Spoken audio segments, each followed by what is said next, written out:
Duke Dennis. This dude Tita's a bot. Okay. I already know how the herbs work.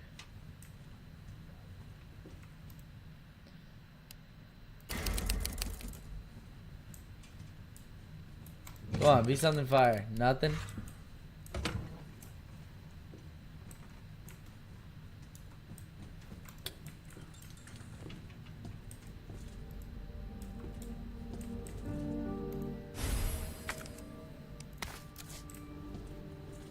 Okay.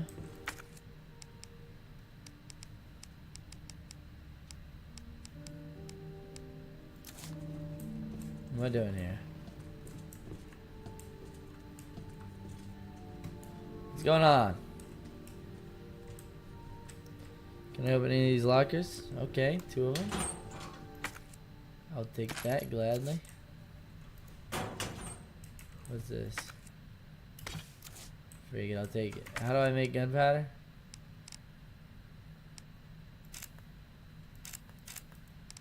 I can just combine it, right?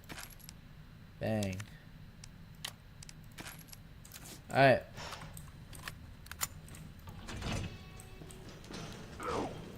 Fucking hell.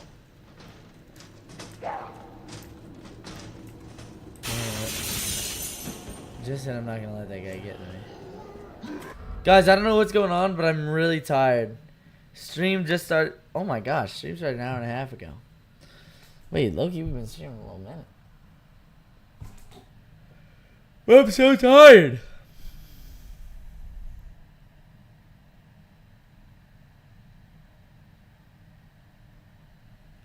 For no reason. Like, I shouldn't be this tired.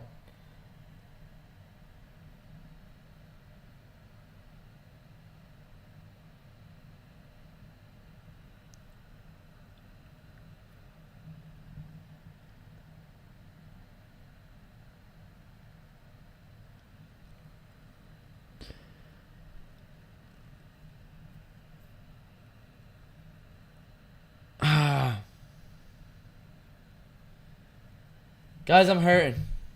Trying to stay awake. I need to see if someone can grab me like an energy drink or something. Which just doesn't make sense because this should be keeping me on my toes. That's because I'm laying down because I'm trying to stay in the camera. I need to go like that. Boom. That's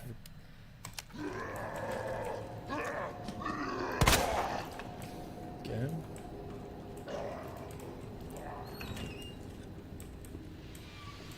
I don't like this. Turn this off. I don't got no dang wrench. Ah! Ah! Freak, dude. Bad.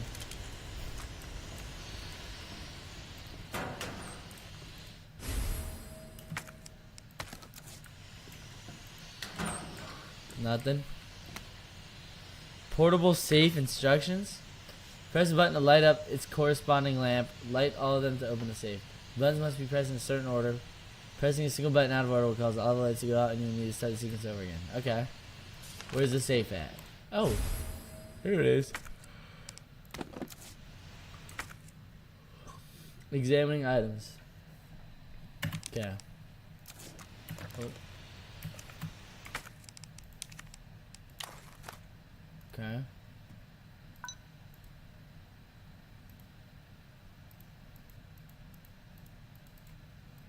Oh. Okay, so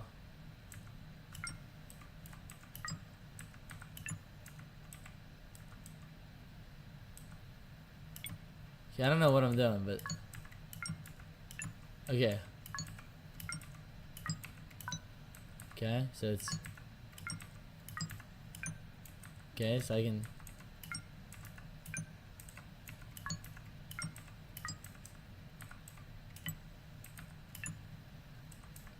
okay. So we start with this one. And this one. And this one. Oh shoot. Oh my gosh, I'm gutted. Chat, I'm so tough. Let's see what's in here. Oh, I got the key part. Chat, I got the key part. That's fire.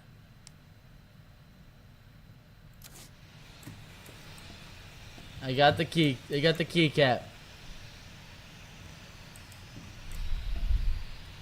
Got the keycap. Okay. I don't know how I'm supposed to open this. Oh, hey, that kills me. Get me out of this dang game. Okay, there's a security officer with. Okay. More pig pedals. Okay, I can't even use them. How do I replace something in my inventory? Let me drop this.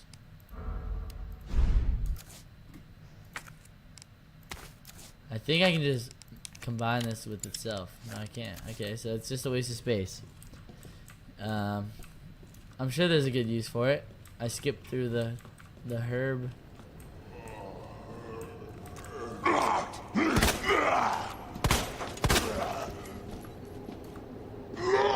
Okay. Give me this. Yep. Need that. What is up with these locks?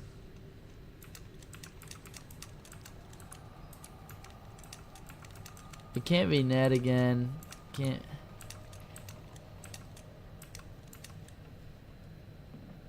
MRG. Bro, I can't do this.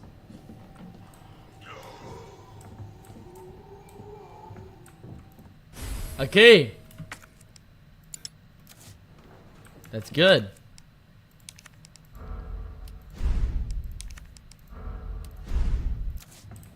I need this. Not sure what for yet. But I am sure that I need it. What in the? Okay? I don't know what's going on.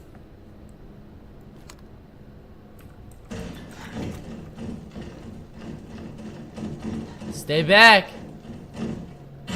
I will shoot. Get down on the ground. Get down on the ground. Stop approaching me. Stop approaching me.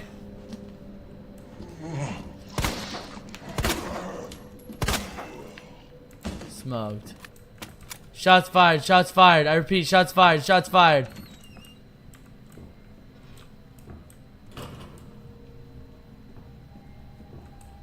What's this? Gunpowder? Take some gunpowder.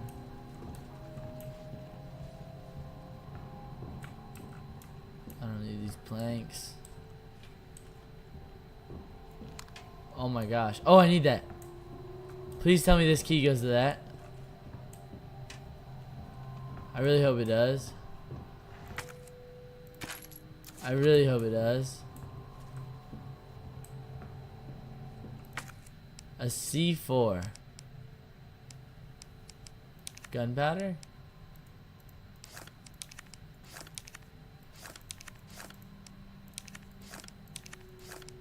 Okay, I need like something to. What am I supposed to get? How am I supposed to blow up a dang C4? Some guy scribbles. These corporate people, they cut me off after all I've done for them. But if that's how it's gonna be, so be it. I'm gonna have a little fun on my own as the world goes to blank. I boarded all those filthy people up in a steel pen and set some C4. All I gotta do is detonate it and it's sayonara, suckers. But it's no fun if it's over too soon. So maybe I'll give that one raving loon something to really squeal about. Yeah, maybe I'll give them a little toy and tell him, kill the guy next to you and I'll spare the others. And I wonder what he'll do. You yell about justice and pride, but how many times did you go against me, your own superior? Yeah, you're such a good cop. So good you had to die. Man, this is fun. Man, is this fun. I need some music for this. Sounds like this guy's a psychopath. Hip pouch. Oh, that's so clutch. Oh, that's so clutch. Increase. Okay, I need like some type of detonator. What's over here? Hidden door. Leon, it's Marvin. I need you back here ASAP. Are you okay, Marvin? Where am I at? I've got something to show you. It's important. Copy that. I'll be right there.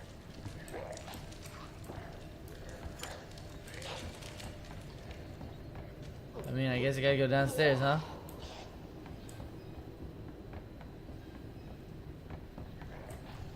What does the map say? I need to go down to 1F. So where am I at? I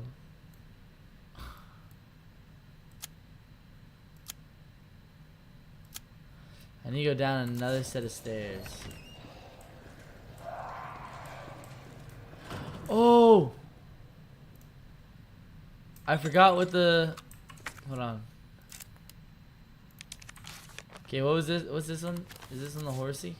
Yeah. Okay. The horsey's fish, crab, water. Fish, crab, water. Oh my goodness. We did it. We got the unicorn medallion. The metaboloid. Oh, that's clutch.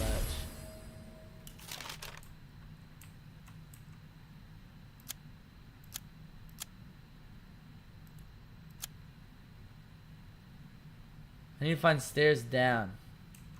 So if I turn around, go here, go out, I should be able to get to the main hall. Okay.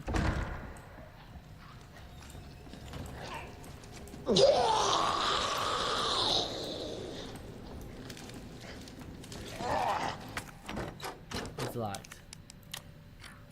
Oh, it's unlocked. Main hall. Okay, we lit.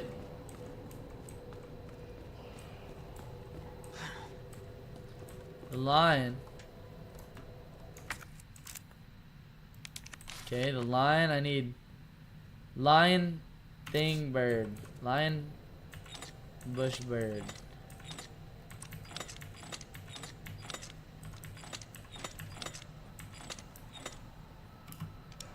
Dang. Chad, this game's easy. I thought this game's supposed to be hard.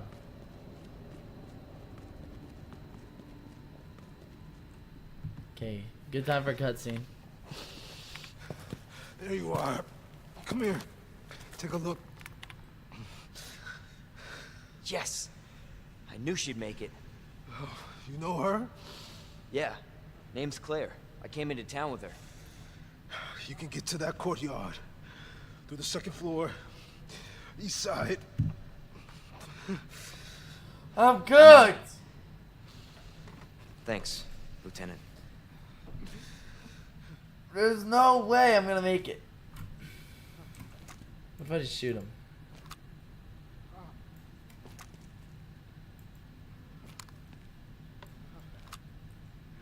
I definitely could. I don't wanna though.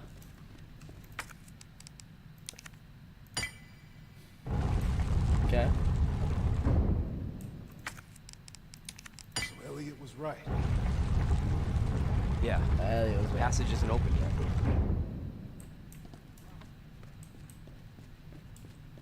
Okay, he said I gotta go upstairs to the east.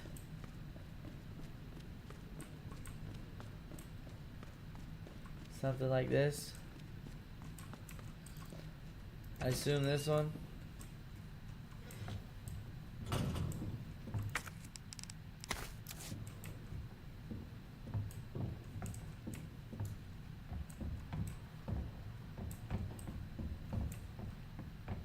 Safe. How do I get these safe combos?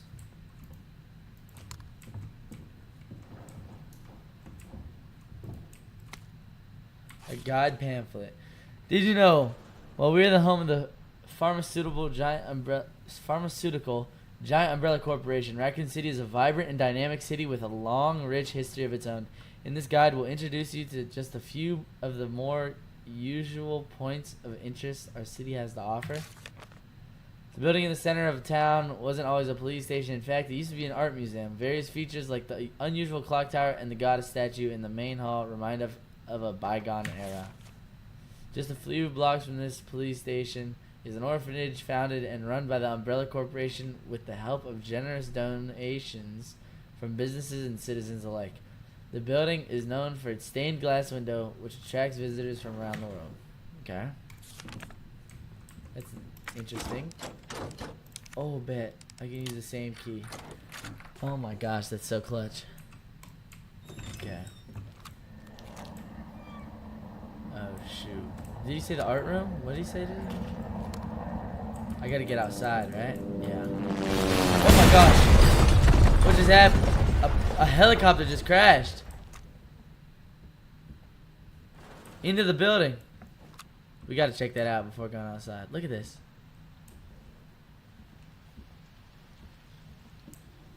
What just happened? Is everything alright? Probably not. He just crashed the dang helicopter. Okay, the girl should be out here. Oh, I'm just looking at it now. Hey! Leon? Claire! I Claire! miss you. Hold on. I'll be right Wait, there. I'll be right there. Okay. Don't even trip. I'll be there in a second. Claire. It's so nice to see you. How you Riz. doing? That helicopter just came out of Yeah. nowhere. I'm in one piece. One Piece? And you don't have a key in one, One of those Piece? fancy pockets? Unfortunately. I want to be king of the pirates. But how are you doing? You know, just surviving. Gosh, you want me. That's good. Any luck with your brother? No, not yet. Claire, don't lose hope. I'm sure we're gonna find We're him. gonna find him. Oh my gosh. We're gonna find him. He's gonna be dead. He's either gonna be a zombie or he's gonna be dead. You know what that means? Yeah. Dinner time. She got that Glock. Claire, I think you should go. Don't worry about me, Leon. You take care of yourself. Dang. You a You man. need to go. Now. She's Okay, stripping. let's get through this. Both of us. Okay, what am I gonna do? Nothing, I guess. Cutscene. Marvin, I've got a situation here. I'm surrounded by zombies. I'm surrounded. Marvin, do you copy? Nope. Marvin! Marvin's grits. To say the least. Damn it.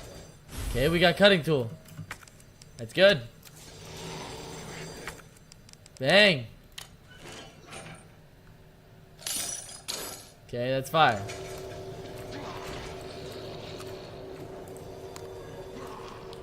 Okay. I need...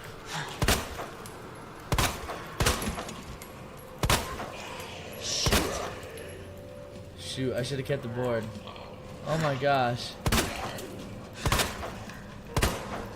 Bad aim. What the?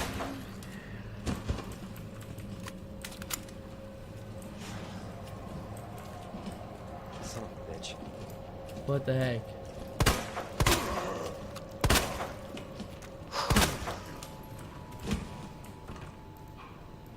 Come on. Come on.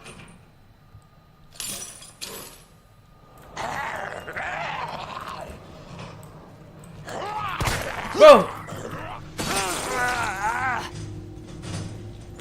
Block. What the fuck?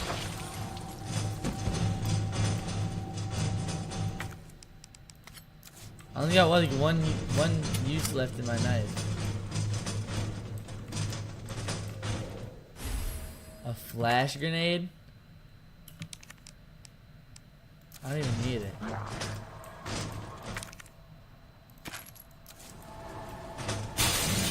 Bruh.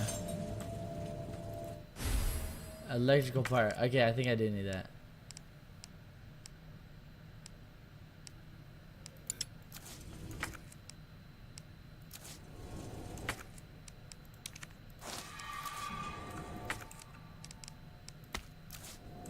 I wish I had more space in my inventory. I can't really hold everything.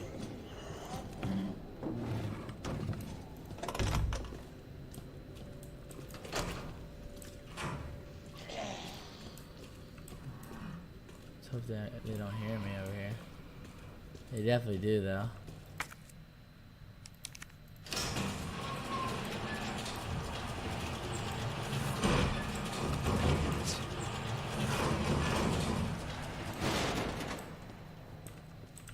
Can I close this door back up? Guess not. Okay, let's check back in on Marvin. He's probably dead by now. Still alive. He's dead as freak. Okay, well, what am I supposed to do?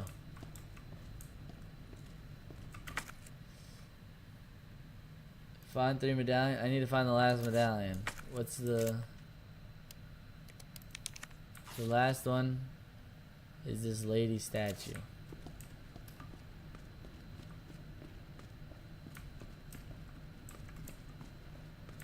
Okay, where have I not been? Let's check the maps. Let's go to the first floor. I haven't been to the records room. Okay, well, those are both blocked off, right? What's the difference between red and blue? I don't really know how this game works.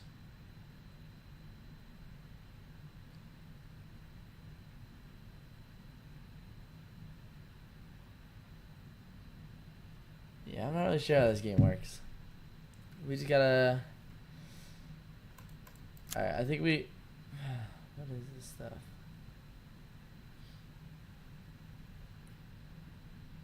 It literally doesn't show anywhere to go except for the lounge. Freak it, we'll just go to the lounge, I guess.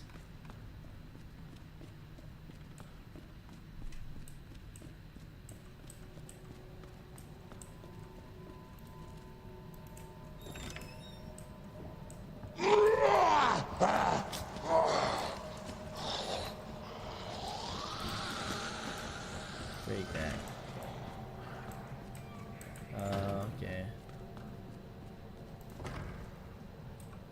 Where am I at now? Okay, so never mind. I've been to the lounge. This is a locked door. I think I have to go upstairs and then back downstairs.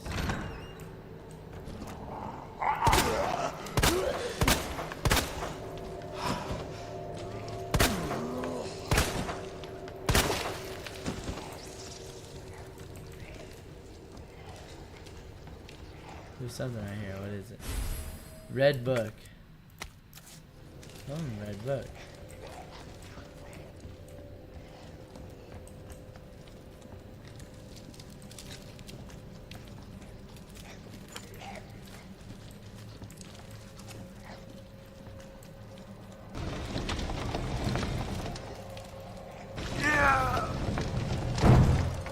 Yeah.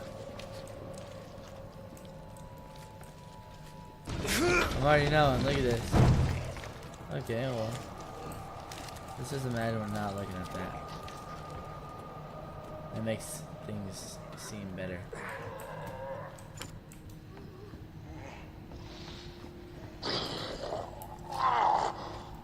Wait, what? I can't walk across this?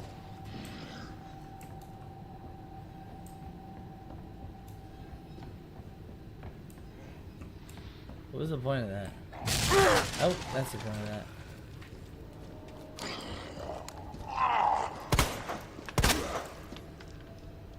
Son of a bitch. I'm so trash.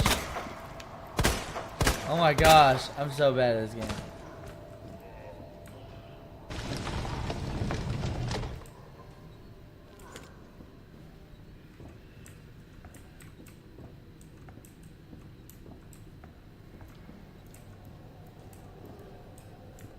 What am I missing?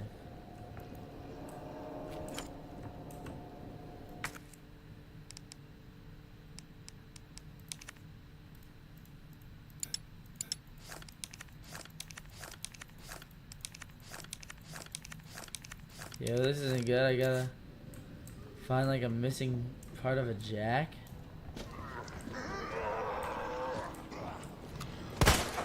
Freak. You can't get me.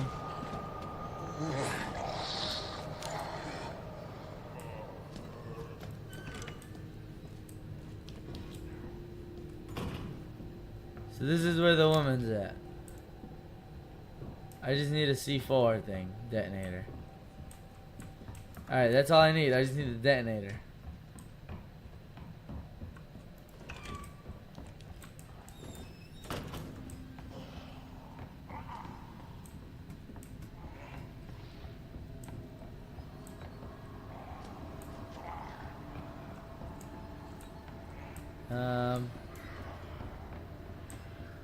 Feel like it's pretty safe to assume that it's in there.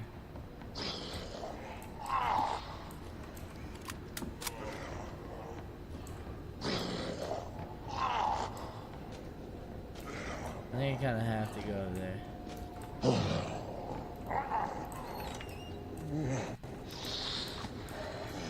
Yeah.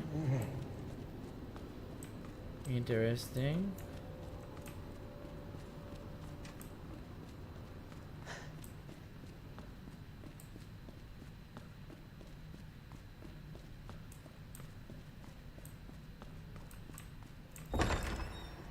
Bro, where's this car jack gonna be?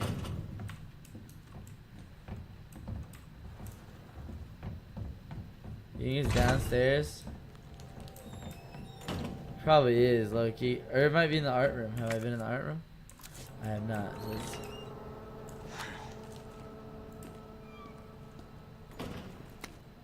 the red stone. The ruby that captivated Edward the Black Prince. The pearl that the Queen of the Nile milked dry. The diamond that led a queen to the guillotine. There's no end to the number of tales related to the appeal of jewels. Whew. This mysterious red stone is simply the latest to sparkle among them. Like those other jewels, this one's origin is unknown. It said that it once adorned a nobleman's jeweled box and was even dedicated to a wise king. This stone that's been long shrouded in legend will be on display during auction. There are sure to be many eager enthusiasts there. But dear reader, one would do well to approach with care, for devilry lies in beauty's shadow. This jewel has turned caring nobles who love their subjects into more terrible than Caligula. And we have the tales to prove it. Seriously, it's precisely because these jewels are bathed in blood that their luster stirs something in the hearts of people everywhere. Okay. Oh yeah, weapons key card. I gotta drop something. Let me discard this. Now let me get this weapons key card. What's this? It's missing a hand.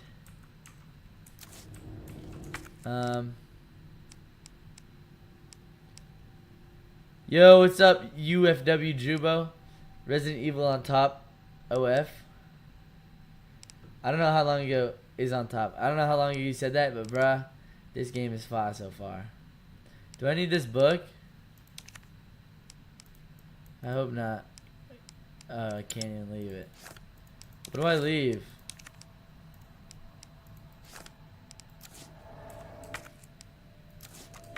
What do I drop? Can I discard this? Freak it. Get rid of the knife. Give me this. This is gonna be worth it. Trust. Use. Bang. Now what? Wait, now what? What did I just do? I just got rid of shotgun shells for no reason? Sounds about right. Bro, what? Scam me.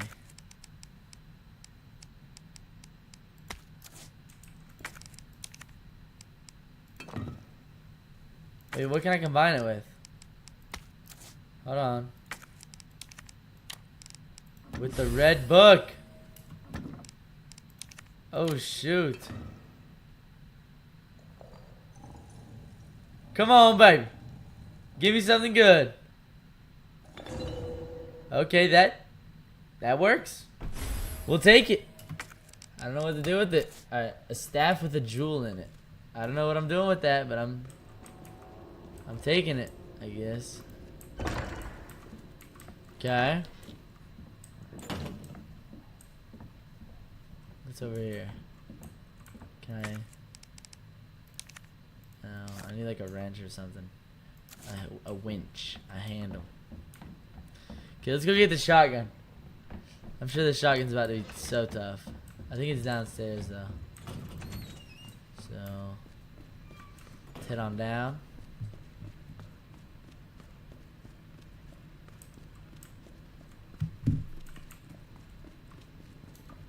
I believe it was on this side. The one that's near me. I'm not positive. Oh, what's this? First aid spray. That's good. We'll take that. Turn on the light. Get me out of here. Where's that weapons closet at? Okay. I just gotta keep running.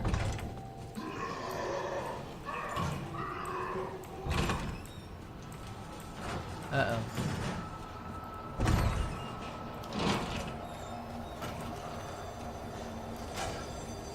I ended up going the wrong way. He was definitely on the other side, and this zombie is on fire. What the heck? Okay, get me over. Get me out of here.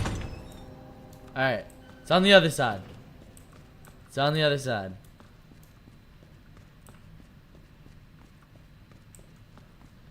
I think. Hold on, wait. I'm tripping, dude. I have a map. What am I talking about? Okay. Safety deposit room. I think it is this, no? W game. Hey, I've never played this game before. So far, I've been getting scared left and right. Like, I'll just jump. Dude, some of this stuff is crazy. I've never watched any videos on this game.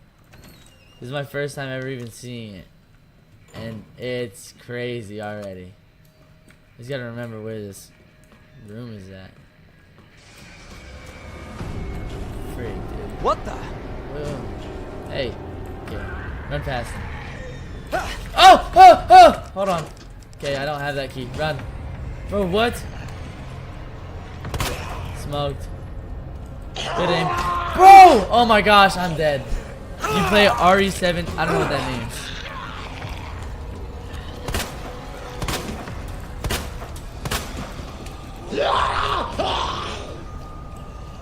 Hold on. What'd that mean? Oh my gosh, there was not this many people here earlier. I'm not in the right spot. I'm not in the right spot. I'm not in the right spot. Okay, I have bolt cutters though. Okay. Never been here before. What's RE7 bot? What does that mean? Is that like Rainbow Six Siege? Organize items? Discarding items. Okay. Resident Evil 7. No, I've never watched or played any type of Resident Evil anything. This is my first time. Oh! Oh, I needed this. I don't even need the shotgun anymore. Get me out of here. Can I get a key or something? Okay. What's this? Flash grenade? I don't need that. Good luck. Thank you. But I know my talents are gonna outweigh the luck. Look at this. Look how genius I am. Big brain play right here. Oh yeah. Oh yeah. Yep. Give me that dang shotgun. I don't know. Wait, what do I drop for this? Wait, what do I... What? I can't even drop anything, I'm gonna be honest. Oh yeah, I don't need to. Combine. Oh yeah! So 4. And then reload. Oh, I have a keycap. Should I get 1s? So I get a knife? It doesn't even matter. I can't hold any of this stuff. Should I get... Oh, I definitely should get the 2. Oh yeah, I'm getting the 2s.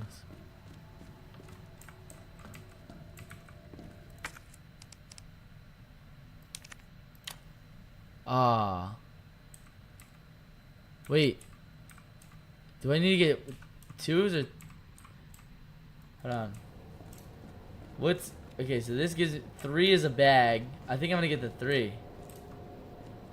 Wait, no, I need the 2 and the 3 for this one. Shoot.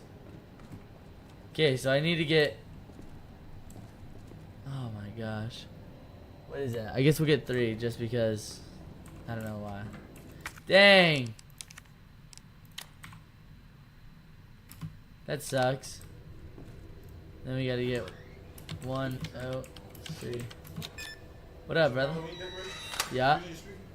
I'm bringing it back. You got it later. The problem is, I'll be using it for stream. I'm gonna bang right up. How long you gonna be? I'm gonna take a shower. How long is it gonna take? Like 10 minutes. 10 minutes? Alright.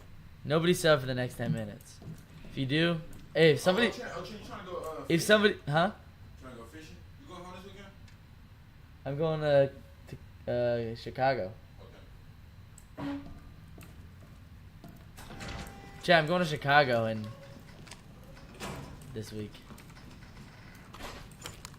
This weekend, I'm going to Chicago.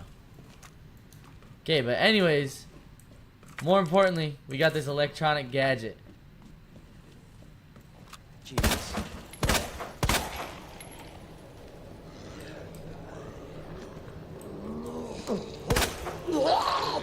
Smoked. Get me over to this main hall. Okay, I guess I gotta go to the men's locker room. Oh. Oh, I've been in here before. This one scared me so bad. Also, I don't know how this stuff works. If anyone in here, any of y'all know, man.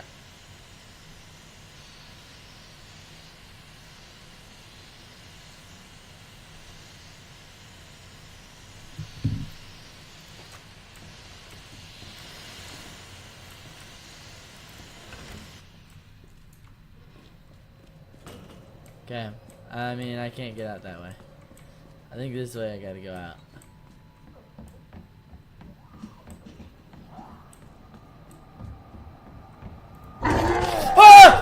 Ah!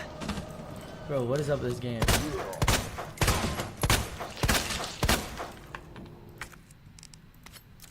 I hate how there's only like 4 uses of that knife.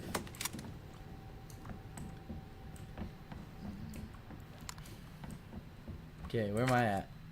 I need to get. Yeah, I get through here.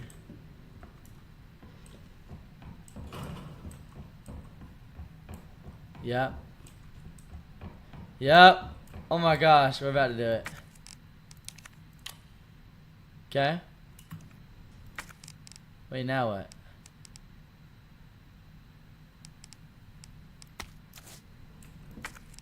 Hold on, wait. What do I combine it with? Wait, what do I combine it with? Chat, what do I need? Wait, no, that's actually so dumb. What do I combine it with, chat? Anybody in here know this game at all?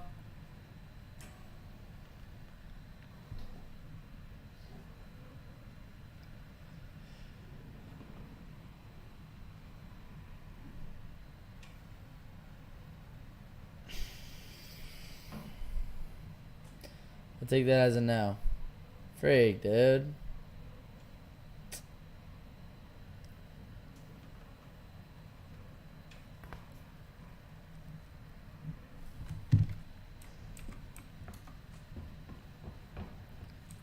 What am I supposed to do? Okay, well this makes things a little... Bro. I literally seen it, like I was looking at it.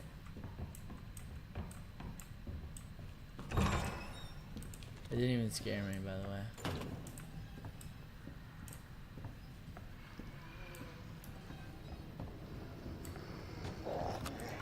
I don't have much ammo. Freak it. Let's see what the shotgun shot is. If that doesn't one-shot it, okay. I only have 7 bullets though. What? He just ate a shotgun shot to the face. Come on, bro. Be real. Be real, dude.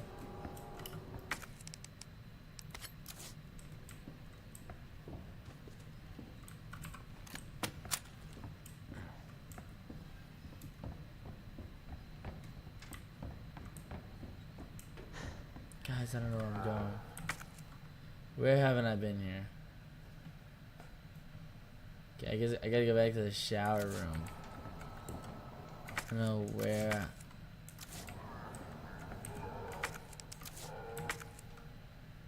How did I get to the shower room?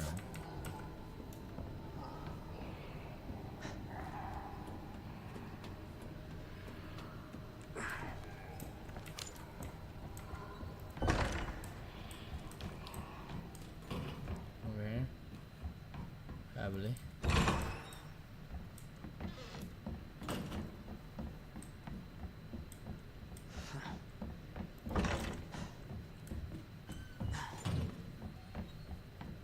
Oh yeah, this is where I gotta go.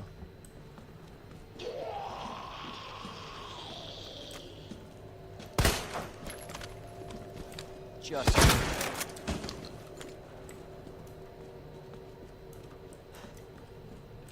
Yep. Wait. Oh, I gotta find this thing. What do I need?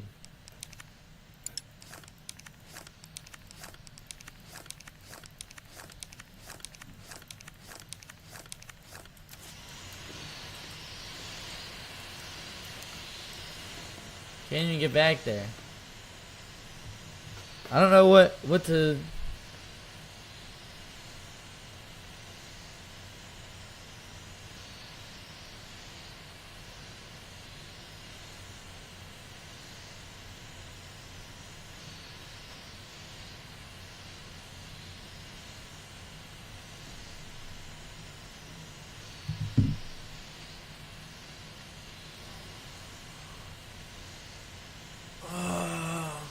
Guys, this is getting difficult.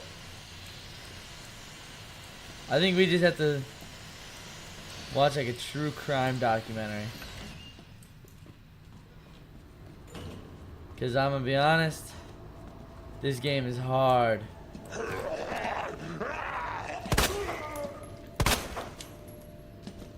Oh my gosh. There's gotta be something on the first floor. The records room.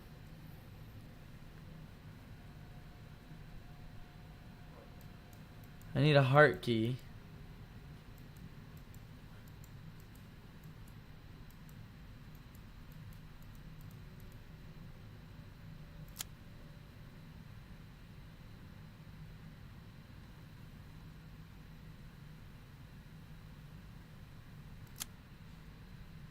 Okay, let me get over to the main hall.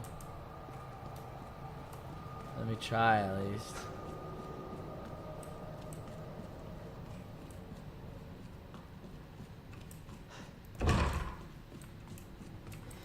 What is this? Flash grenade? I don't need that. A plant? I'll take it.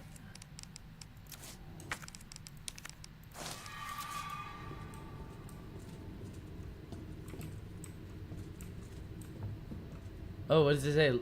Locker room is capped. Oh shoot. Hold on. Jesus.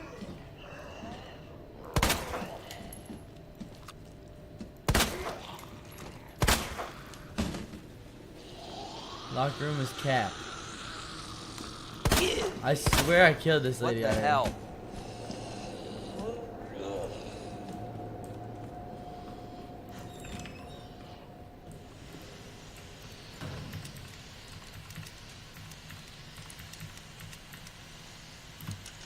Let's go. Please be something good. Nothing, bro. That's trash. This game is so hard.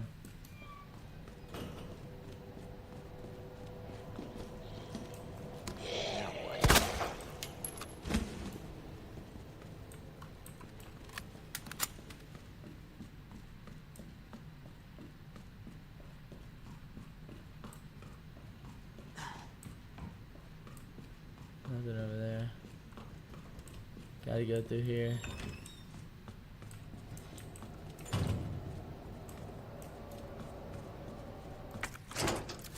A heart key.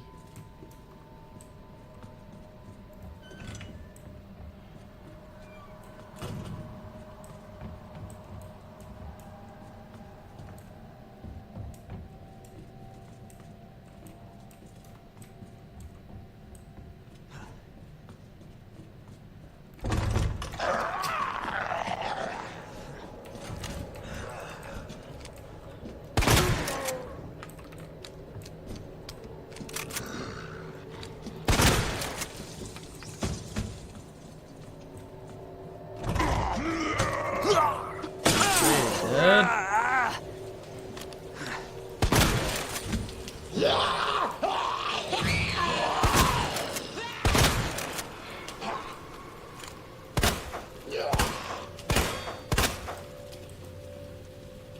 Okay, that knife is gone.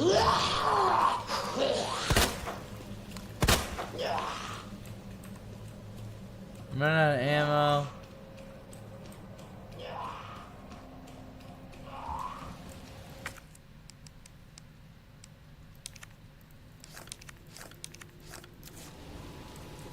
What am I doing here?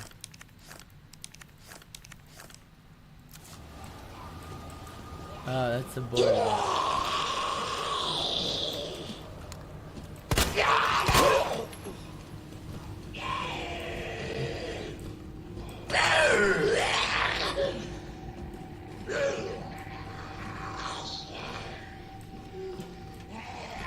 Just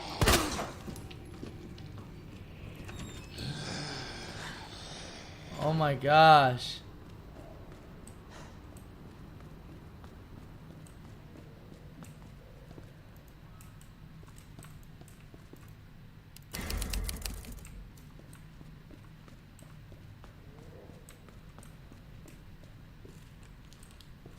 Okay, so where am I going? I gotta go over.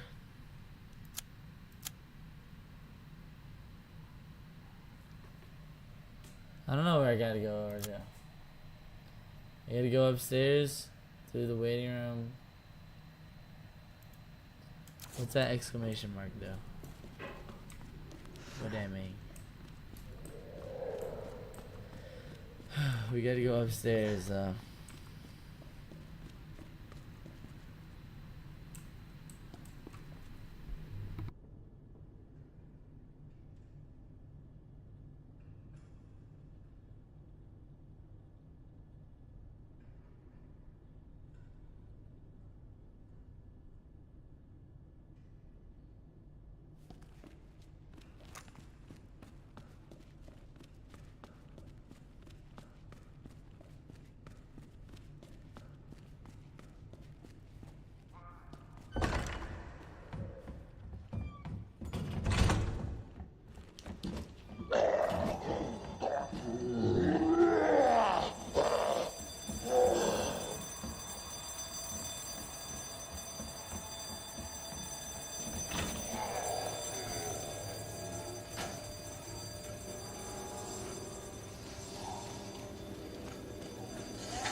What the?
rainy night, 19-year-old Renisha McBride crashed her car on a Michigan street before hazily pulling herself from the wreck to look for help. Renisha was dealing with a concussion and a severe injury to her hand, but that wasn't all, and more would be uncovered about her mental state later. Despite this, Renisha made her way towards a nearby house and began banging on their door. Unfortunately, when the owner of the house finally opened the door, Renisha found herself facing the end of a shotgun and the end of her life. Oh my gosh. On November 2nd, 2013, the Dearborn Heights Police Department received a 911 call just after 4:30 a.m. from a man named Theodore Wafer. I just shot somebody on my front porch with a shotgun, banging on my door. After ensuring that Theodore wasn't a threat, the police questioned him on the night's events. What happened here? A consistent knocking on the door, and I'm trying to look through the windows, but every time I look through the windows in the door, it's banging somewhere else, so I opened up the door, kind of like, who is this? And the gun discharged. I didn't know there was a round in there. I don't get it. Who's knocking on your door at 4:30 in the morning? Bang, bang, bang. Somebody wanting in. While Theodore may have claimed the whole incident was just a terrible accident, certain aspects of his story just weren't adding up, and detectives were determined to discover if they may actually be dealing with a cold-blooded killer. Homeowner says there was somebody pounding on the door.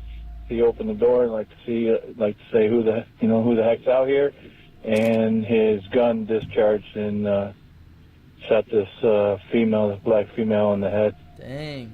She's rescue isn't here yet, but I'm pretty sure she's DOA. According to the officers on the scene, the gunshot wound so severely damaged Renisha's head above her jaw that she was pronounced dead on arrival. Yeah, for sure. Theodore, still in a state of shock, was placed into a police cruiser while the scene was secured and documented. Not really, I mean... What's that, sir? I said that, I don't know. Sit tight, man. See what we can figure out here. Oh my God. Dang, that is Oh my God. When Theodore first woke up to Renisha banging on his door, he may have believed there was potentially a dangerous force trying to get into his home. His body then may have gone into fight or flight and started to prepare for a potential threat by releasing adrenaline. This heightened state doesn't last for very long, and now that he's in the police cruiser, there's no possible threat against him anymore. With enough cursory information gathered, the police bring Theodore back to the station for questioning, and it isn't long before the cracks in his story begin to show. Well, why don't we just start out by, I know you told the officers at the scene, but I need you to tell me now. Just give me the scenario of what happened tonight, in your own words. Well, I don't really know how these proceedings work. I mean, am I being charged? No. Should I have a lawyer present? That would be entirely up to you. I mean, this is a very serious matter. What just happened, I believe. Well, it is a serious matter to the young woman that's laying in court. We have to do a thorough investigation. And that lawyer. Am I allowed back into my home now? I mean, when the officers are done with the scene processing and when the ME removes the body, yes. See, this is So. Theodore is very nervous and can be heard asking if he needs a lawyer present. If he did want a lawyer, this is an ineffective attempt at invoking his Miranda rights, as the request for an attorney must be clear and unequivocal. The officer is also being somewhat manipulative here, as he suggests that talking to him is no different than talking to the officers on the scene. While that might make sense at first, this is not the case. The primary job of the first responders is to secure the scene and gather basic information. During the interrogation, however, the detective will be probing much deeper and gathering information about Theodore's possible guilt. Currently, Theodore appears to be looking at the officer as a neutral party who can offer him support and guidance. However, it's important to remember the detective's ultimate goal in an interrogation is to secure a confession. You made a statement to the guys at the scene. Yeah, I heard noises, and it startled me. What these noises were. These banging, prying noises. First on the side of the house, and then front of the house. I mean, back that makes to the side sense. of the house, and front of the house. Given the time of day, he may have assumed the person had bad intentions, especially since Dearborn Heights is known for its high crime rate, with the average resident having a 1 in 55 chance of being a victim of a violent or property crime. Dang. To compare, the national average violent crime rate in 2021 in the United States hovered around 400 cases per 100,000 of the population. Well, looking out the peephole, I can't see this person, I can't see that, you know, what's going on inside. Every time I look out one door, the noise is coming to another one, or the other side of the house. So, I mean, at this point, are you getting frightened? Is your heart racing? What's going on? Yes, I have no idea what's happening. It was getting louder. I thought at any time somebody was coming through the door or the window. It was getting violent. Where did you... Persistent. Okay. Especially on the front door. Very persistent. Theodore specifically states that he thought someone was going to come in through his door or window. This further displays his belief that there was an immediate threat to him that would justify Renisha's shooting. The defensive tone Theodore takes is also reflected in his body language. With his arms crossed in front of his chest, he's creating a barrier between himself and the detective. As the ramifications of his actions become more and more apparent, Theodore becomes insistent on defending his choices. How were you holding the gun when it discharged? I mean, tell me. With both hands. Do you have it raised? Do you have it... No, it's a pistol grip, so you just have to lift it up. So open the door with one hand, and when I placed my other hand, just like that, then she went off. I didn't expect it. Theodore may be trying to lessen his responsibility in Renisha's death by removing himself from the action. Saying it went off versus I pulled the trigger puts distance between him and the action and blames the gun rather than Theodore himself. Okay, how high were you holding the gun when it went off? Waist, and it was on an angle. I was, as far as I can remember. So do you think that when you were holding the gun that it was on an angle like this? Could it have been like this? If I'm opening the door, I have it. If I open the door, okay, that quick. It's a pistol grip. Here, the first cracks in Theodore's story start to show. He claims to have been holding the gun at waist height. However, when taking both Theodore's height and Renisha's height into consideration, he would have had to have been holding the gun at chest height, pointed straight out, in order to shoot Renisha in the head. This discussion about the gun placement is vital for the case. Holding the gun at his waist could mean that he was just reacting to the potential threat, and more likely it really was an accident. While holding it higher, at his chest height, it means that he could have been consciously aiming it, possibly with the intent to shoot. Based on what the detective has seen, he knows that Theodore can't be telling the truth about the way he was holding the gun.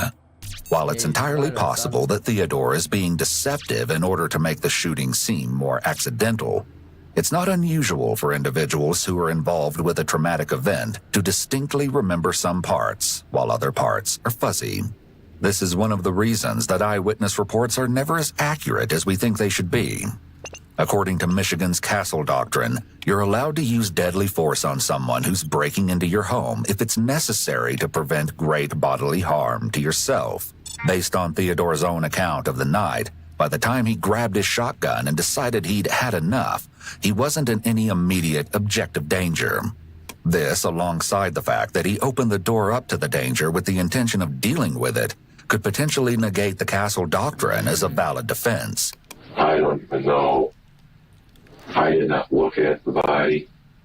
I didn't stand over it and see where the wound was. I immediately put down the weapon right there on the hallway or, the entry to the front door and looked for my phone. First called here, your Dearborn Heights. We're talking boom. And boom.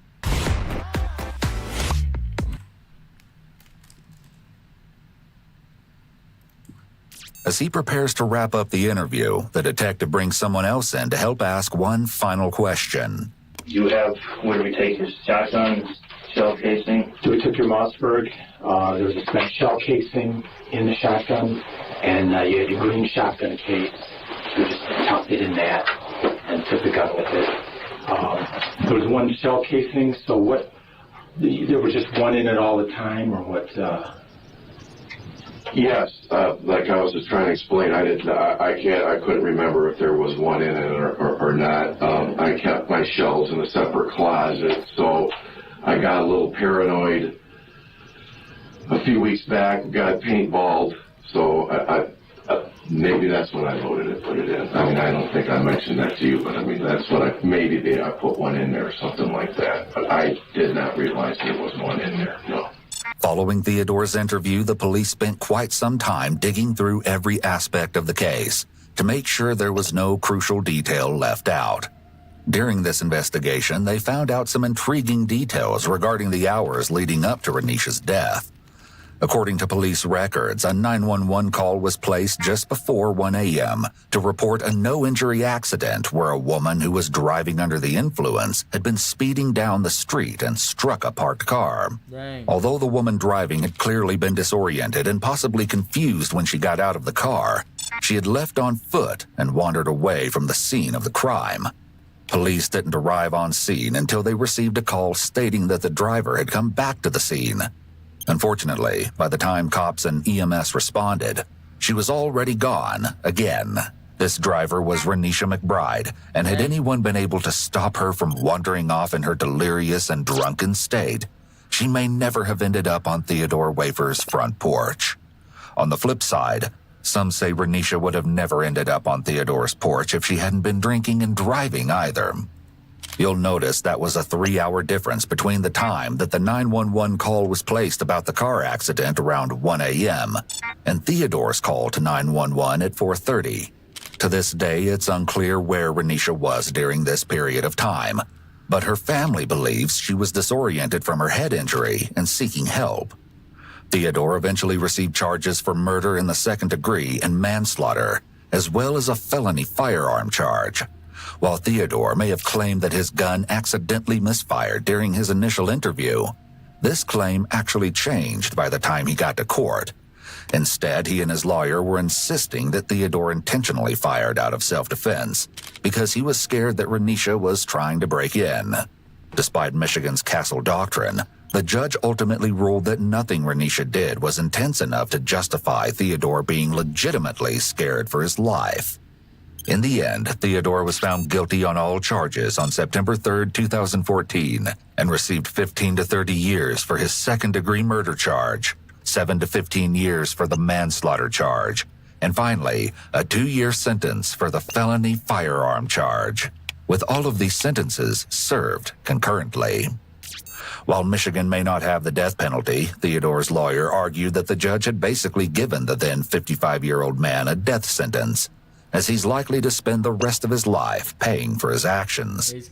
Just when it seemed that Theodore's case was officially put to rest, he made an appeal in 2015 to overturn his conviction.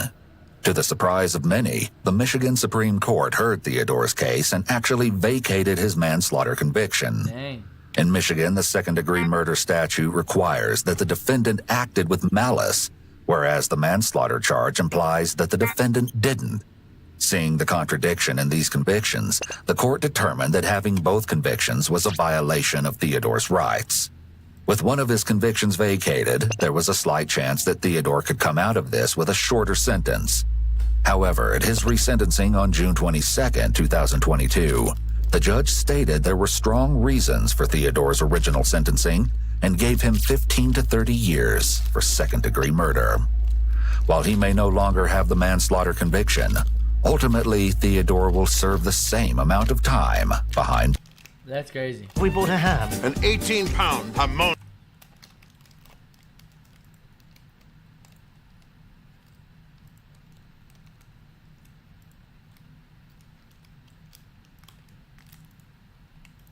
Location of the emergency. My daughter is missing. What's your address, ma'am? She's gone. We can't find her anywhere. I've called all her friends. How old is she? 11. Okay, what's her name, ma'am? Carly, C-A-R-L-I-E. And last name? Brucia, B-R-U-C-I-A. The footage you just watched shows the last known moments of 11-year-old Carly Brucia as she was abducted in broad daylight by a violent predator. Despite being reported missing by her parents within half an hour of her disappearance, Carly's case would ultimately go down in history as one of the most depraved crimes against a young girl. It all started on January 31st, 2004. Carly had spent the night at a friend's house, but the following day was Super Bowl Sunday, so she wanted to get back home in time to watch the game. She told her friend's mother that she was allowed to make the walk back home on her own and departed around 6 p.m. However, after she left, the concerned parent reached out to Carly's mother, Susan, and informed her that Carly was walking the mile back home alone. Susan said she didn't feel comfortable with her daughter walking even just a few blocks alone, so she sent her husband and Carly's stepfather, Steve Kanzler, to find Carly and drive her the rest of the way home. However, as Steve went up and down the route Carly would have walked, he couldn't find her anywhere, and that's when the nightmare really began. Dang. Steve continued to drive around for over an hour, praying that he had somehow simply missed Carly. But when he returned home and she still wasn't there, it became clear that something was seriously wrong. Susan later said of this moment that she instantly felt something terrible had happened to Carly, saying, "In my heart, in my mind, I knew."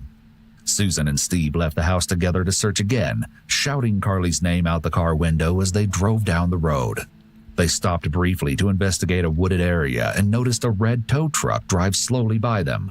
Then they continued retracing Carly's steps and went to her friend's house to check there. And much to their surprise, they saw the same red truck parked out front.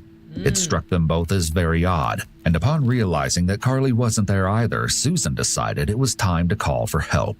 The frantic mother dialed 911 around 7:30 that evening. She couldn't hide the absolute terror in her voice. 911, what's the location of the emergency? My daughter is missing.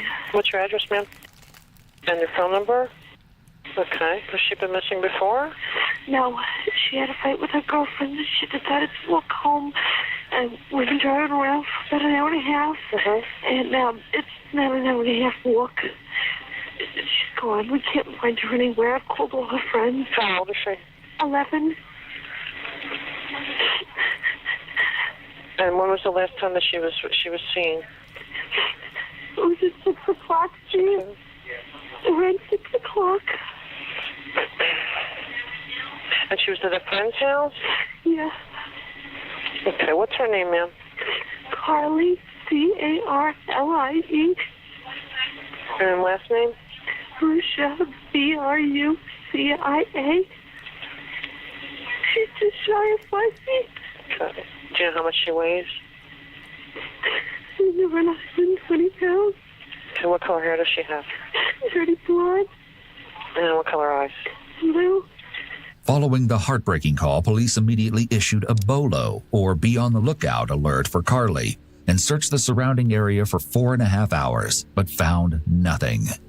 Meanwhile, Carly's family and friends got to work creating missing persons flyers with her face on them, and they began handing them out the next morning. But something happened during this time that struck a few people as suspicious. Carly's stepfather, Steve, allegedly visited a local equipment rental business to hand out flyers and asked one of the employees if he could purchase drugs in a couple of days after this whole thing blew over. The employee thought it was a very odd thing to say when his stepdaughter was missing, so he contacted the authorities. Detectives also felt that something was off with Steve, so they brought him in for questioning.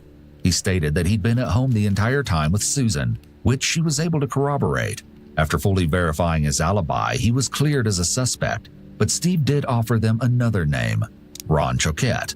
Ron was the owner of the red tow truck, and he'd apparently been dating the mother of Carly's friend for 2 months. He was home the night Carly slept over, and at one point, he was the only adult present. So naturally, Steve informed police about how he'd noticed Ron's red truck driving suspiciously around the area they were searching. Investigators followed up with the lead and spoke with Ron, but he told them he'd left for work before Carly left the residence and that he didn't see anything out of the ordinary. Moreover, his co-workers verified his whereabouts, leading police to rule him out as a suspect in Carly's disappearance. Officers returned to Carly's home the day after her disappearance and spoke with Susan again. She insisted that her daughter had never run away before and that this behavior was completely out of character. However, statements made by Carly's friend suggested otherwise. She said Carly had been upset the night before and expressed negative feelings about her family several times. Carly also allegedly said to her friend at least once that she didn't want to go home because she had too many responsibilities. This revelation made officers second guess whether or not Carly might have just run away from her friend's house on her own free will. Still, investigators couldn't rule out the possibility that she had met with foul play. So before leaving the residence, they gave Carly's mother some very horrifying instructions.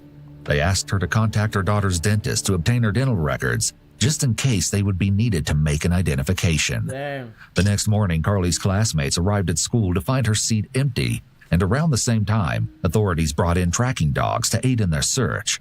The dogs followed Carly's scent to the parking lot of Evie's car wash, which wasn't part of her expected route home, but was a known shortcut. While the dogs ultimately lost her scent near the back of the building, the company had several surveillance cameras, and what they captured sent a wave of fear through the entire community. Tired of the mainstream traffic networks? There's a world beyond Facebook, Google, and TikTok ads. The manager of the car wash reviewed the tapes and told police he saw what appeared to be the abduction of a young girl, recorded at around 6:30 p.m. The unknown man walked casually at first, as if he was going to pass by, but at the last moment he took a large step toward her and grabbed her arm. He likely appeared quite threatening, as he was standing directly in front of her and was blocking her escape. She likely felt terrified and panicked, and it's possible that he told her that everything would be okay if she did everything that he said. Dang. As a general rule for abduction situations, it's safer to put up a big fight early on. The abductor is likely looking for an easy target. If someone is fighting against them and screaming, the abductor may be afraid of attracting too much attention, so they retreat. You can teach your children that if they're alone and approached by a stranger who's trying to get them to go somewhere, they need to be as loud as they can and try to get away before they get into a vehicle with that person. Once they're alone in a car with someone, that person has complete power and will likely take the child to a secluded location where they are familiar with the surroundings, so it will be much more difficult to escape. I don't understand. An abductor may try to persuade a child to come willingly by claiming that as long as they do what they're told, they won't be harmed. Or they may tell the child that they will take them to their parent, or that their mom asked them to pick the child up. It may be a good idea to come up with a safe word for you and your child. Teach them that unless a stranger uses that safe word, they should not get into a car with that person, no matter what the stranger may say to try to convince them. You'll need to practice this safe word frequently with. This little girl was at her friend's house, and she walks home at like 6 o'clock, and her parents are like, "Oh, she's not home. Let's go pick her up. Oh, she's not there. Where's she at?" And basically she got kidnapped, and we're about to find out what happened. With your child, so they don't forget it. It's like a to their true horror, crime. Carly's Look, parents quickly confirmed that the girl on the tape was their daughter, but no one recognized the strange man who approached her and forcibly led her out of frame. However, the footage clearly showed that he was a white male of average height with dark hair and tattoos on his forearms. He was also apparently wearing a jumpsuit with a name tag, but the video wasn't clear enough to read the name. In the footage, it seemed evident that Carly didn't recognize the man as he moved into her path and said something before grabbing her by the arm. Within hours, the startling footage was being played constantly on local news stations, and while hundreds of tips flooded in, most proved to be dead ends. Investigators began to fear the worst as more time passed, but later that day, they finally got the lead they'd been waiting for. Several people called in saying they firmly believed the man in the footage to be 37-year-old Joseph Smith, an auto mechanic with a lengthy criminal history dating back to 1993. In fact, he was out on parole for a drug bust at the time of Carly's disappearance. While most of his run-ins with the law were for drug offenses, at least 2 crimes on his record involved violence against women, including kidnapping, aggravated battery, and false imprisonment. One of Joseph's co-workers was among the tipsters, and 2 days after Carly vanished, he stated to police that the man in the footage strongly resembled him based on his mannerisms and clothing. Moreover, another employee claimed that he seemed nervous and appeared to be under the influence of narcotics at work the day after Carly went missing. Dang. They also reported that Joseph had been struggling at work due to issues with drugs and money, and claimed he didn't show up for his shift the previous day. Oh, he was out killing At this point, girl. authorities decided to review the security footage from the car wash again, hoping to potentially connect Joseph to one of the vehicles captured on the tapes. They gathered from his co-workers that he drove a brown Lincoln Town Car, but they said it had recently been out of commission due to transmission issues. Regardless, the only vehicle that stood out was the pale yellow Buick station wagon that pulled in approximately 3 minutes before Carly's abduction. The car appeared to drive by before briefly entering the car wash parking lot. The abductor may have seen Carly walking as he drove by, so he turned into the parking lot and decided to take her. It's also possible that he'd seen her shortly after she left her friend's house, and he then followed her to the car wash. Regardless, he'd likely thought about abducting a child long before he actually did it. When he saw her walking alone, he may have saw it as the perfect opportunity to act out his fantasy. That's crazy. Unfortunately, detectives couldn't make out the license plate or who was behind the wheel from the grainy footage, but they knew it was time to pay Joseph a visit. Officers arrived at the home of Joseph's friends, Jeffrey and Naomi Pincus, where he was renting a room after being kicked out of the home he shared with his wife and 3 young daughters. However, despite seeing Joseph outside smoking a cigarette when they first drove by the residence, they got no answer when they knocked at the door. Authorities spoke with the neighbors, who claimed they'd recently seen Joseph talking with a woman outside, who they believed to be his sister. They also expressed confidence that Joseph was still inside the residence and hadn't left. Joseph's sister returned to the property, and after speaking with the police, she went inside to locate her brother. Joseph finally emerged from the house and claimed he didn't hear detectives knocking at the door because he'd been sleeping. Cap. Investigators asked Joseph where he Speaking was of during the sleeping, time I need of to go to Carly's sleep. disappearance. He explained that he'd been at home watching the Super Bowl and told them his friends could verify his story. They showed Joseph an image taken from the surveillance video, and while he admitted that the man looked like him, he insisted he was nowhere near the car wash that day. Bro, I might go Next, to bed detectives after asked this. Joseph to Like, roll up actually. his sleeves, and they found that he had tattoos Am I on a his part-timer? forearms, just like the man in the video. They also noticed several minor cuts and scrapes on his hands. As if that wasn't suspicious enough, Joseph also admitted to borrowing Jeffrey and Naomi's yellow station wagon the day Carly went missing. However, he claimed he only drove the car to a nearby marina to look at the water before returning home. Police were feeling pretty confident that they had their guy, but when they spoke with Naomi, she confirmed his alibi, leading them to second-guess everything. Roughly an hour after detectives arrived at the home, Joseph's probation officers came to assist by conducting a thorough search of his broken-down Lincoln Town Car. They quickly located drugs in the vehicle, including multiple syringes and spoons, and Joseph was arrested for violating the terms of his probation. Later that same day, Jeffrey, Joseph's friend, contacted the police with some unsettling information. He claimed that Naomi had gotten the dates mixed up when giving her initial statement to the police, and that while they'd let Joseph borrow their station wagon on the day in question, he didn't return until the following morning. Jeffrey also said he'd reset the odometer before Joseph left, and when he checked it upon his arrival back home, over 300 miles had been driven. Dang. Not to mention the inside of the car appeared disheveled, and the back seat was left down. Finally, when asked if he could recall what Joseph had been wearing when he left the house, he said a mechanic's uniform. Dang, it's Jeffrey and bro. Naomi consented to have their home searched, but authorities found nothing of evidentiary value. Then, after hearing of the arrest, Joseph's mother stormed down to the auto repair shop where her son worked and demanded to know why the employees had called the cops on her son. However, despite her angry outburst, his co-workers felt that she too believed it was her son on the CCTV tapes, when she proclaimed, "If Joe did this, I will get the truth out of him." You ain't gonna get nothing. Joseph's mother saying, "If Joe did this," is an indication that she'd allowed that possibility into her head and hadn't dismissed it. A mother who 100% believed her child was innocent would likely say something that was much more firm, such as, "He didn't do it." Meanwhile, investigators continued searching the wooded areas around where they believed Carly had been abducted, but to no avail. This dude killed her. They also contacted forensics personnel from the City of Sarasota sanitation site and requested that they secure the transfer building for an organized search of the trash the next day. Little did they know that by that time, the search would no longer be necessary. While Joseph was in custody, one of his longtime friends entered the police station and asked to speak with investigators. Beyond telling them that the man in the CCTV footage looked very much like Joseph, he informed them of several occasions when he would talk about his growing desire to assault women. What?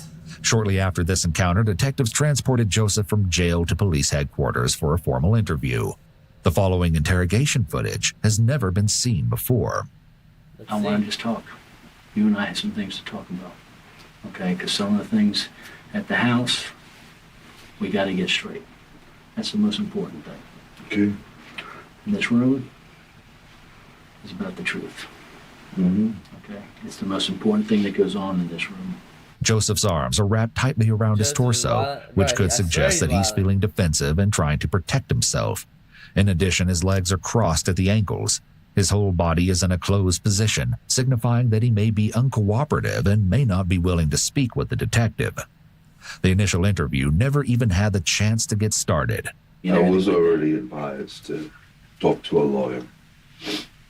After Joseph shut down the interview by requesting a lawyer, he repeatedly asked to speak with his family.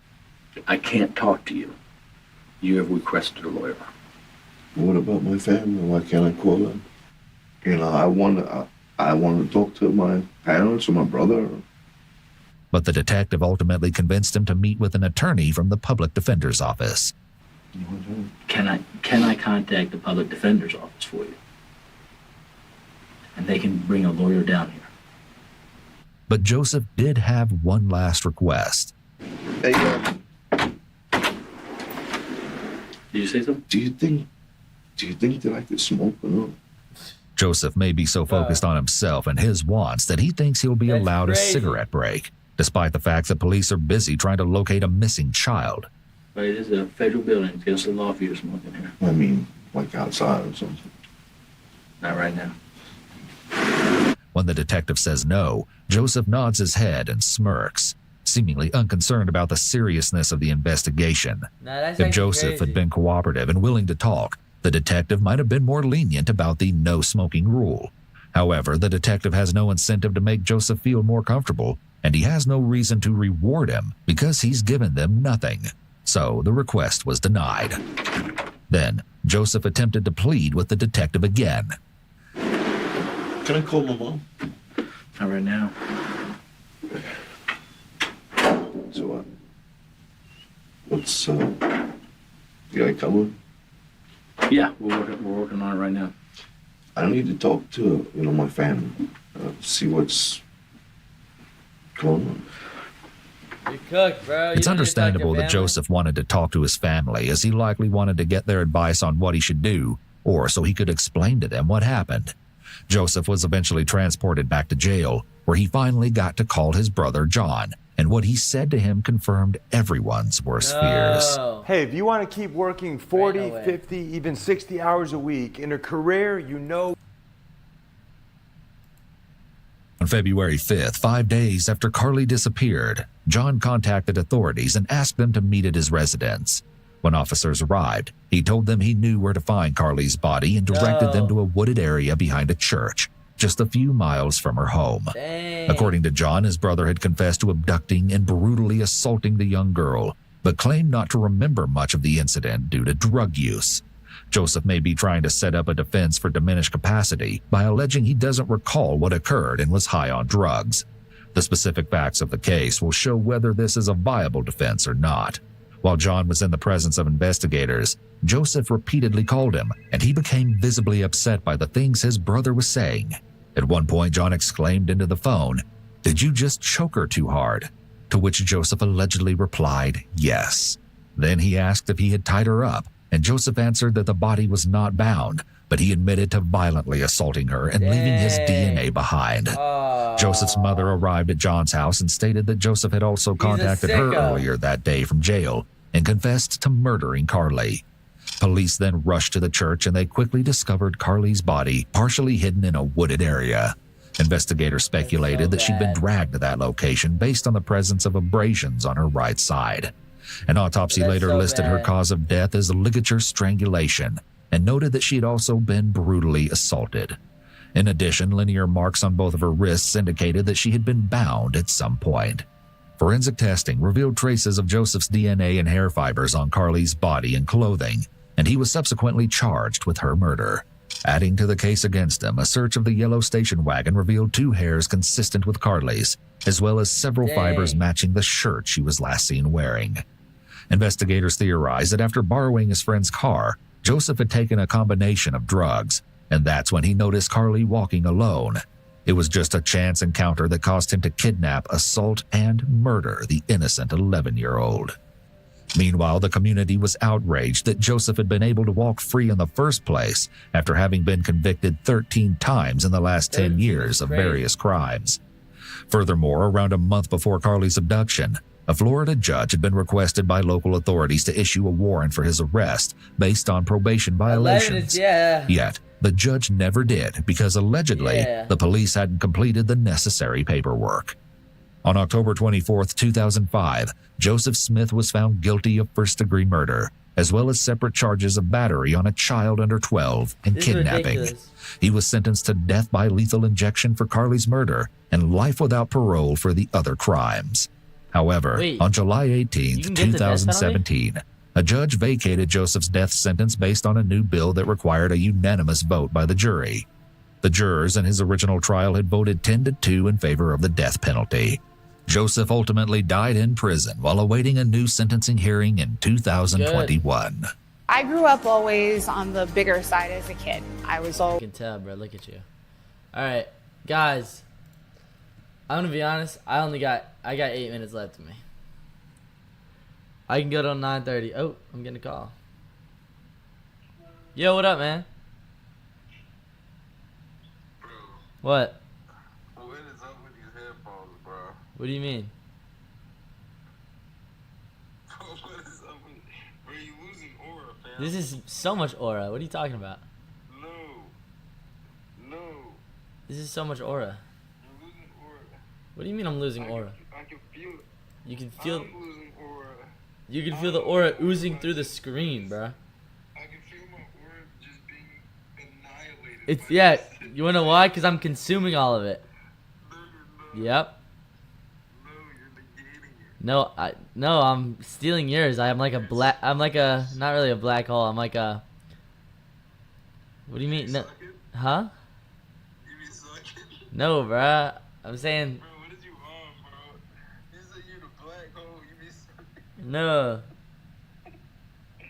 Bro, what you on, bro? Chill. I was saying like, I'm an aura magnet. You the black... No, you the black hole, bro. No, bro. I'm the aura magnet. You sucking all in, bro. Bro, chill. Chill, dude. What do you want, man? You calling me to make fun of my headphones? No, I'm just checking in on you. I can't check in on you, bro. Freak you. You ain't gonna check in on me because you fake. I know I'm fake. I'm trying to be a real one. I'm holding it down. Hold on, let me mute the stream real quick.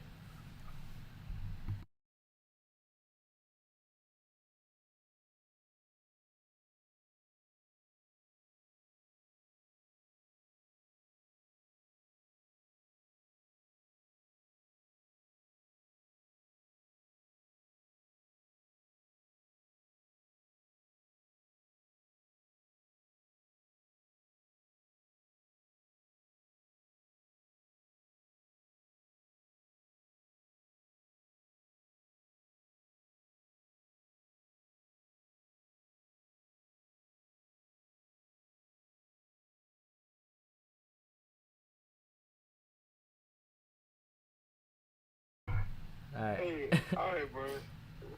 I'll talk to you later. Alright. Hey. What? Alright. I got you. Alright, appreciate it. Alright. I was muted. You can't tell me I wasn't muted. Bro thought he got me. El Bobo Nanton. Oh, freak. I just doxed. Nah, wait, no, you've leaked yourself before. Let's see. What can we do, guys? We got not a lot of time. I'm really just like hurting. It's painful to stay awake right now. If I'm being completely honest with you guys. It's like I'm like so groggy right now. It's crazy. But that is literally me. I'm so sleepy. I'm so sleepy. I need sleep. What should I do, guys? I got about 5 minutes left. We can... Shoot, what can we do? There's literally nothing to do. Guys, do you like my Halloween decorations for my dorm? We got Gamble. I don't think that's good on Twitch. We got, oh, I forgot his name. Gerald? Yeah, Gerald the skeleton. We got Coach J's coffin. And we got this little pumpkin up top. I honestly could gamble. Here, you wanna, here, I'll turn on the, you ready for this? This is, here, you ready? This is the best I can do for you. Let's see. The best I can do for you is I can audibly gamble for you, okay? Here. Are you ready for this? I have $1. Blackjack. 50 cents. I'm gonna audibly gamble for you. We're going, no, we'll go 25 cents. We'll do 25 cents. Listen. Alright? We got an 11 versus a 5, bro, that's a double. 11 versus a 5, that's a double. That's a double, that's a double, that's a double. Come on, give me 10. We get an 18. 18 versus 8. 14. 20. We just lost, bro. Run it back. Did we go all in? 50 cents? Gosh, bro, we're cooked. All in 50 cents or 25?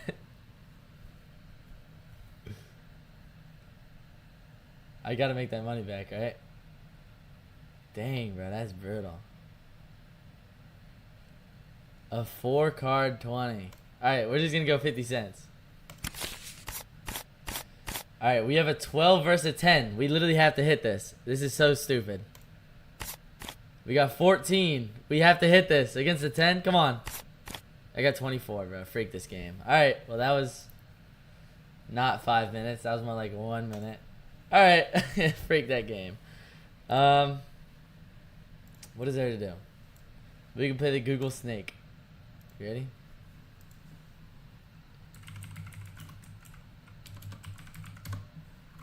Chat, I'm going to Chicago.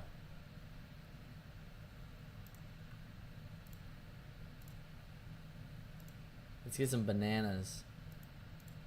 B-A-N-A-N-A-S. Okay, this is a lot faster than I remember it being. Okay, wow, what the heck? Why is it so much faster than I thought? I know I put it on rabbit mode, but I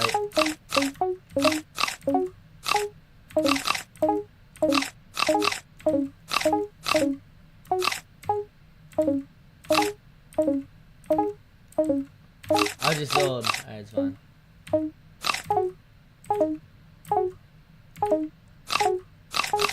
Freak, dude, I suck. Guys, I'm so trash at this. It's fine. We're getting off soon.